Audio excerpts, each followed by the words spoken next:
বিসমিল্লাহির সুপ্রিয় শিক্ষার্থীবৃন্দ, গত ক্লাসে আমি যাদের ব্যবহার শিখেছি একটু বিভাগের। আজকে আমরা শিখবো ইংরেজি গ্রামার বা জয়ার মূলত বিভাগের পাস্ট টেন্স বা অতীত রূপ হিসেবে ব্যবহৃত হয়। সহজ কথায় অতীতে কোনো কিছু ছিল বা ঘটছিল বোঝাতে এদের ব্যবহার করা হয়। কার সাথে কোনটি বসবে তা নির্ভর করে সাবজেক্ট বা কর্তার উপর।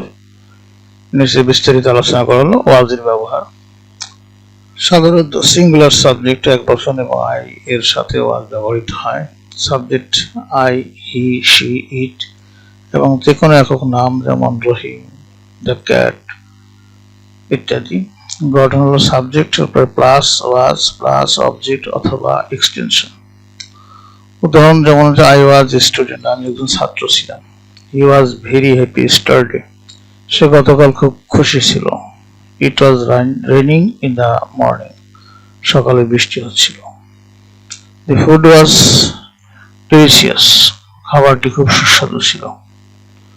ওয়ার ব্যবহার সাধারণত প্লুরাল সাবজেক্ট বহুবচন এবং ইউ এর সাথে ওয়ার ব্যবহৃত হয়।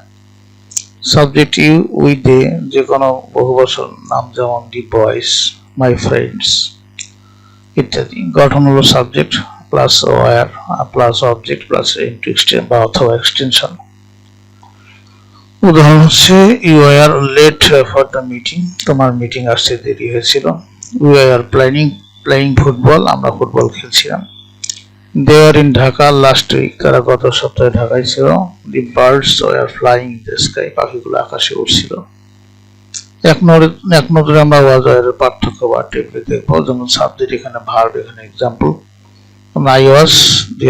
I was tired, আমি ক্লান্ত ছিলাম। এখানে সাবজেক্ট ভাব উদাহরণ হি, শি, ইট, নেম ওয়াজ, আচ্ছা এখানে ওয়াজ বলবে।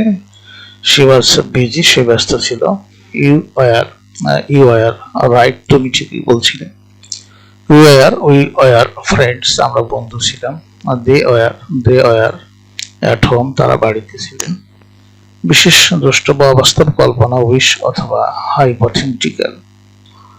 যখন আমরা কোনো অবাস্তব কল্পনা করি বা যদি আমি হতাম এমন কিছু বোঝায় তখন সাবজেক্ট এক বচন হওয়া সত্ত্বেও সব ক্ষেত্রে ওয়ার ব্যবহৃত হয়। যেমন if I were a king, আমি যদি রাজা হতাম।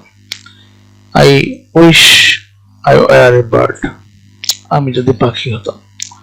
তোমাদের সহজ টিপস হলো একজন বোঝালে ওয়াজ ব্যতিক্রম ইউ, আর একের অধিক বোঝালে ওয়ার বলবে।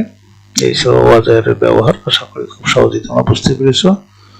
তোমাদের সার্বিক মঙ্গল কামনা করে এবং পরের ক্লাস দেখার আমন্ত্রণ জানিয়ে এখানে বিদায় নিচ্ছি। খোদা হাফেজ।